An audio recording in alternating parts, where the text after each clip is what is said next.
Всем привет, дорогие друзья! Вы на канале Realistic PS. В последних нескольких роликах по eFootball 2022 мы активно задавались вопросом касательно возможного будущего геймплея игры, поскольку с релизом версии 1.0.0 его ожидают заметные изменения. Там тебе и возвращение игровых механик из PES 2021, и возможный переезд на пятую версию движка Unreal Engine, и в целом балансировка игрового процесса в аспектах защиты, нападения и так далее.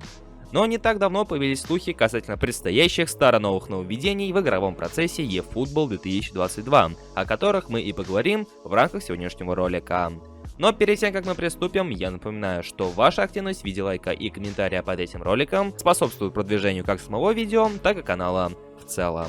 А если вы здесь впервые, то обязательно подписывайтесь и включайте колокольчик для последующих уведомлений.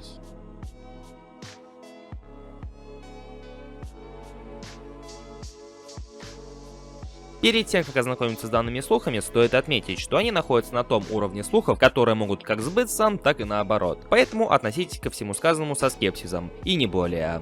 Итак, данная информация поступила от блогера Showbiz, который в свою очередь получил ее от источника, ответственного за самые первые слухи о переносе релиза версии 1.0.0 в октябре. По их словам, в игру действительно вернутся механики из предыдущих частей, и в частности из PES 2021. И по большей части они все знакомы игрокам. Например, сочетание кнопок при ложном замахе вернется к первоначальному варианту, то есть навес удар плюс пас снизу, в то время как сейчас он работает при сочетании квадрат плюс R1, если я не ошибаюсь. Затем может вернуться прессинг неуправляемым игроком через тот же самый квадрат АК навес, что на самом деле сильно облегчит жизнь при игре в обороне, поскольку сейчас приходится обороняться самостоятельно, но и это далеко не главная проблема. Она в свою очередь заключается в отсутствии хоть какой-либо поддержки от ваших партнеров, которые двигаются за счет искусственного интеллекта. Вместе с этим прессингом может вернуться и автоматический прессинг через зажатую кнопку паса, которая в данный момент заменена нововведенным корпусом в eFootball 2022.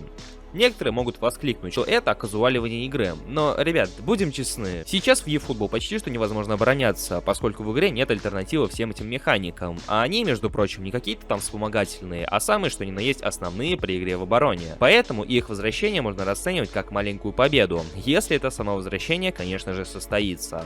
После всего этого встает вопрос, а что же останется от самого геймплея eFootball 2022? Поскольку механика игры в атаке сильно не изменилась, можно предположить, что от прежнего геймплея может остаться разве что его темп, ну и в целом движение футболистов. Только представьте вот это свободное перемещение игроков, которое чувствуется намного лучше, чем в 21 части, вкупе с удобными механиками из предыдущих частей. Как по мне, звучит очень даже перспективно.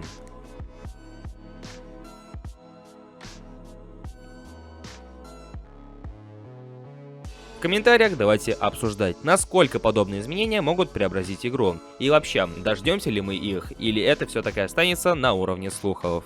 Не забывайте поддерживать это видео своими лайками, подписывайтесь на группу ВКонтакте, где все эти новости появились раньше, ну и подписывайтесь на канал, если находитесь здесь впервые. На сегодня у меня все, всем спасибо за просмотр, всем удачи и до скорых встреч!